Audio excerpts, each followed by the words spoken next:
আসসালামু আলাইকুম।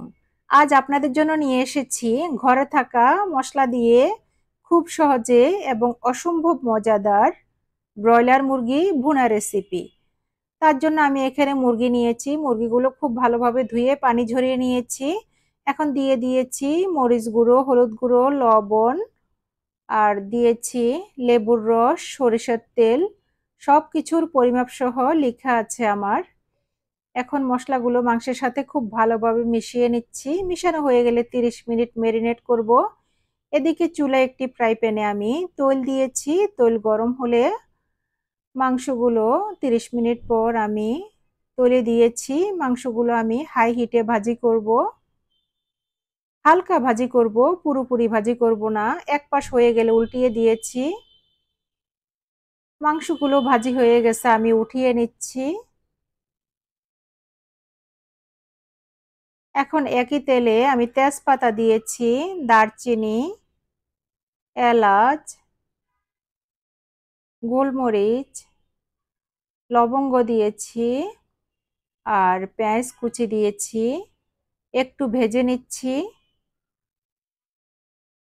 পেঁয়াজ বাটা দিয়েছি,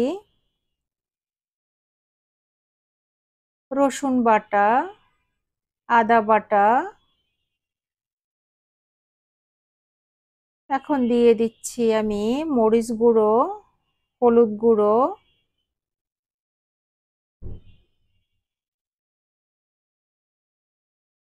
ধনিয়া গুঁড়ো দিয়েছি, স্বাদ মতো লবণ দিয়েছি। কষিয়ে নিচ্ছি মশলাগুলো। সামান্য পানি দিয়ে টমেটো কুচি দিয়েছি। ঢাকনা দিয়ে মশলাগুলো খুব ভালোভাবে কষাবো। মশলাগুলো খুব ভালোভাবে কষাতে হবে, তাহলে মাংসের স্বাদ অনেক বেড়ে যাবে। মশলাগুলো কষানো হয়ে গেলে আমি মাংসগুলো দিয়ে দিচ্ছি। মশলার সাথে ভালোভাবে মিশিয়ে নিচ্ছি। মিশানো হয়ে গেলে মাঝারি আঁচে ঢাকনা দিয়ে রান্না করব। আমি উল্টিয়ে দিচ্ছি।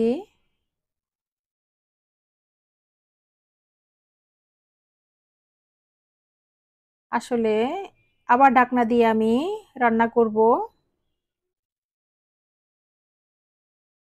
এই পর্যায়ে আমি জিরা গুঁড়ো দিয়েছি, পরিমাণ মতো পানি দিয়েছি। এখন নাড়া দিয়ে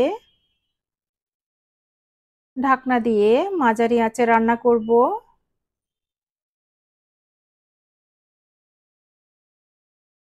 ঢাকনা সরিয়ে আবার নাড়া দিয়েছি।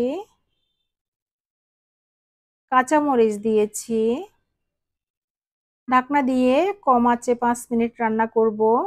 আসলে এভাবে ব্রয়লার মুরগি ভুনা করলে খেতে অসম্ভব মজা হয়। রেডি হয়ে গেল আমার ব্রয়লার মুরগি ভুনা। কেমন হয়েছে জানাবেন। ধন্যবাদ সবাইকে। আল্লাহ হাফেজ।